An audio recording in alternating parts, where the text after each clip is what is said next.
মুক্তির জন্য। গিন্নি রান্না করছিলেন আর দাসবাবু ডাইনিং টেবিলে বসে খবরের কাগজ পড়ছিলেন। অনেকক্ষণ ধরে বাজার করা নিয়ে দুজনের মধ্যে এক কথা দু কথা হতে হতে কথাবার্তা উত্তেজিত পর্যায়ে চলে গিয়েছিল। দাসগিন্নির কথায় দাসবাবু একদম হিসেব করে বাজার করতে পারেন না। শাক আনলে ৩-৪ রকম শাক এনে উপস্থিত হন। শুক্তোর বাজার করলে উচ্ছে আনতে ভুলে যান। মাছের বাজার করলে তো ছোট ট্যাংরা বাটা চিংড়ি না কাটিয়ে নিয়ে চলে আসেন ভিড়ের অজুহাতে। আর কাজের লোক কিছুতে এসব কেটে দিতে চায় না। ব্যাস অগত্যা সব কাজ ফেলে গিন্নিকেই মাছ কাটতে বসতে হয়। তাই এই বউ জ্বালানের স্বামীকে নিয়ে দাসগিন্নির বেজায় ক্ষোভ। সেই ক্ষোভের প্রকাশ মাঝে মধ্যেই হয়ে থাকে। আজও তাই। অনেকক্ষণ ধরে নরমে গরমে বোঝাতে চেষ্টা করছিলেন দাসবাবু। অবশেষে রাগের চোটে টেবিল চাপড়ে বলে উঠলেন, ধ্যাত তেরি, আমার জীবনটা অতিষ্ঠ করে দিল। দাসগিন্নি খুন্তি উঁচিয়ে বললেন, কি আমি তোমার জীবন অতিষ্ঠ করেছি, নাকি তুমি আমার হাড়মাস কালি করে দিলে শুনি? পেপারের দিকে তাকিয়ে মুখ বেঁকিয়ে দাসবাবু বললেন, সত্তরেও বিশ্বাস করবে না এই কথা, বুঝলে? হাড়মাস কালি করে দিলে দিন দিন তোমার এই ফুলন্ত চেহারা হতো না। রসে বসে আমি যে তোমায় ভালোই রেখেছি তা তোমার চেহারা দেখলেই বোঝা যায়। চোখ বিস্ফারিত কণ্ঠে দাসগিন্নি বললেন, কি তুমি আমাকে খাওয়ার খোঁটা দিলে শেষ পর্যন্ত? দাসবাবু কিছু একটা বোঝাতে যাচ্ছিলেন, কিন্তু তার আগেই গিন্নি কেঁদে উঠে বললেন, ও বাবা, তুমি এ কোন পাষণ্ডের হাতে আমায় সেই ছোটবেলায় তুলে দিয়েছিলে, দেখে যাও গো। বলে রান্নাঘরের ছাদের দিকে তাকিয়ে মৃত বাবার উদ্দেশ্যে কান্না শুরু করলো। দাসবাবু বিরক্ত হয়ে বললেন, আমিও যে কি কুক্ষণে বিয়েটা করেছিলাম। তারপর হঠাৎ কি মনে হতে চেঁচিয়ে বললেন, মুক্তি চাই আমার, মুক্তি, স্বাধীনতা চাই আমার। এই সংসার ছেড়ে যেদিকে দু চোখ যায় চলে যাব, তখন বুঝবে মজাটা। আশপাশ থেকে প্রতিবেশীরা উকিঝুঁকি দিতে শুরু করলো। আবার শুরু হলো নিত্যদিনের ঝগড়া। প্রায় রোজকার ব্যাপার হয়ে দাঁড়িয়েছে। কিন্তু কেউই সাহস করে এগিয়ে এলো না। দাসগিন্নির ভয়ে কোনো প্রতিবেশী খুব একটা এ বাড়ির দিকে আসে না। তাদের অভ্যেস হয়ে গেছে শুনে শুনে। এই দুই কর্তা গিন্নির ঝগড়া পাড়া বিখ্যাত। এবারে গিন্নি কোমরে হাত দিয়ে সমূর্তি ধরে ভুরু কুচকে বললেন, মুক্তি চাই? দাঁড়াও, মুক্তি পাওয়াচ্ছি। হাতের কাছের বাসন নিয়ে ছুটতেই তার ঝনঝন শব্দে ছাদে বসে থাকা দুটো কাক চমকে গিয়ে কাঁ কাঁ করতে করতে উড়ে গেল। পাড়া প্রতিবেশীদের মধ্যে পাশের বাড়ির সুরেশবাবুর সাথেই দাসবাবুর সম্পর্ক অনেকটা বন্ধুর মতো। কারণ দুজনেই নিজেদের দাম্পত্য কলহ নিয়ে খুব ব্যতিব্যস্ত। তাই নিজেদেরকে একে অপরের দুঃখের সাথী মনে করে। আওয়াজ শুনে সুরেশবাবু উকি মারলেন। ভাবলেন বন্ধুর বিপদে এগিয়ে যাবেন কিনা, না মানে একটু পাশে দাঁড়ানো আর কি।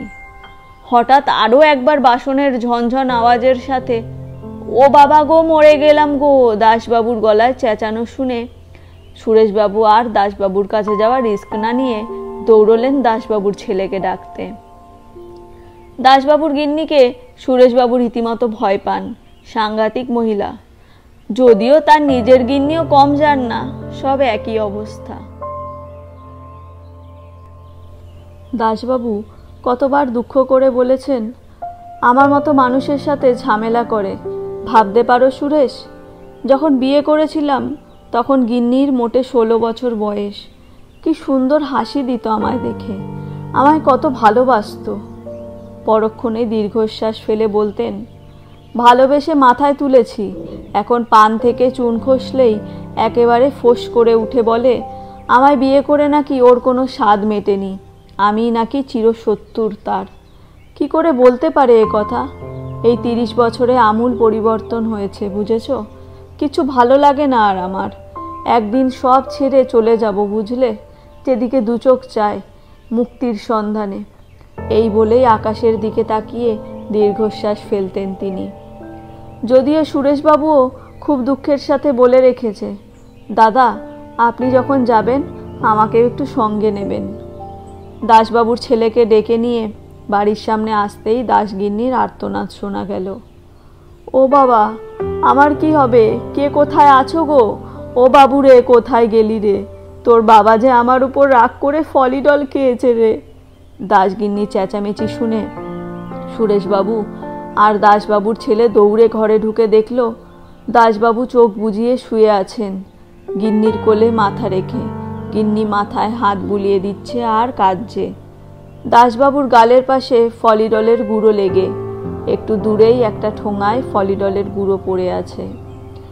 দাসগিন্নি মাথায় হাত বুলাতে বুলাতে হাহুতোষ করে কেঁদে যাচ্ছে আর বলছে, ওগো তুমি এ কি করলে? এবার আমি কি করব? স্বামী হত্যার দায়ী করলে আমায়, আমার যে নরকেও স্থান হবে না। দাসবাবুর ছেলে তাড়াতাড়ি কাছে গিয়ে শঙ্কিত স্বরে বলল, এ কি করেছো মা? কি হয়েছে? বাবার কপালে ভাবে ফুলল কি করে? দাসগিন্নি অপরাধীর গলায় চোখ নামিয়ে কাঁদতে কাঁদতে বলল, ওরে, আমায় কেউ শাস্তি দে রে। আমায় যা তা বলে খেপিয়ে তুলল, আর আমি খেপে গিয়ে খুন্তি ছুঁড়ে মেরেছিলাম। তখন বুঝতে পারিনি লেগে যাবে। ওরে, আমি এ কি করলাম রে?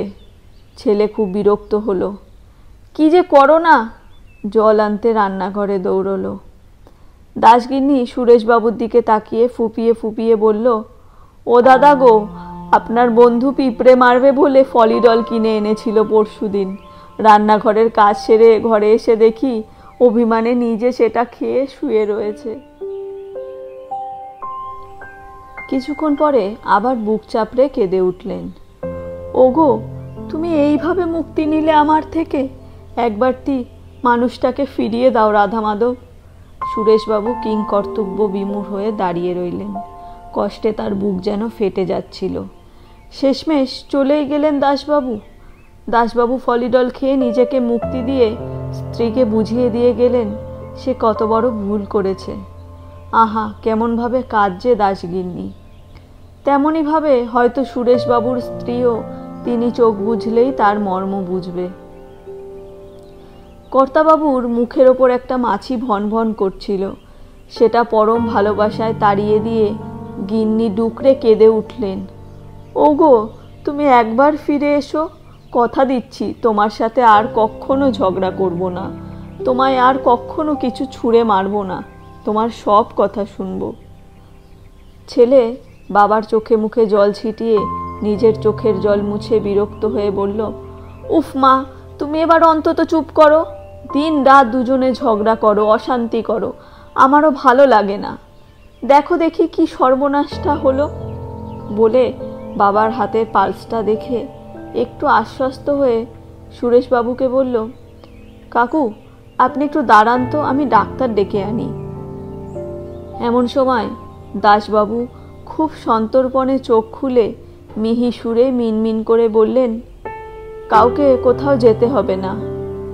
তারপর যেন ভীষণ কষ্টে চোখ মেলে গিন্নির দিকে করুণ দৃষ্টিতে তাকিয়ে বললেন, তুমি কিন্তু রাধা মাধবের নামে 3 সত্যি করলে গিন্নি, আর কখনো কিছু ছুঁড়ে মারবে না আমায়।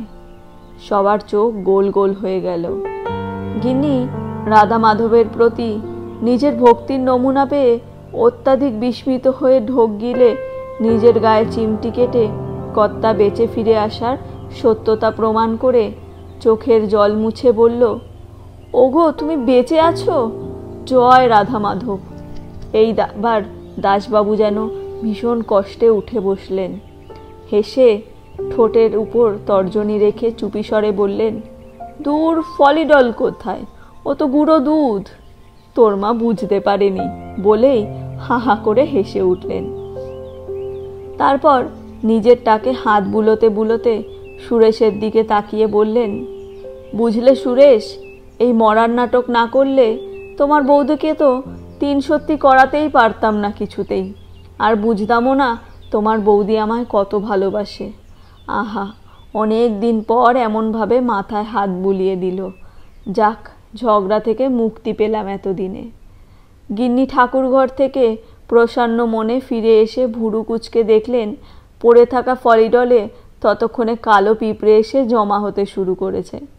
ভালো লেগে থাকলে একটি লাইক করবেন, চ্যানেলটি সাবস্ক্রাইব করবেন। ধন্যবাদ।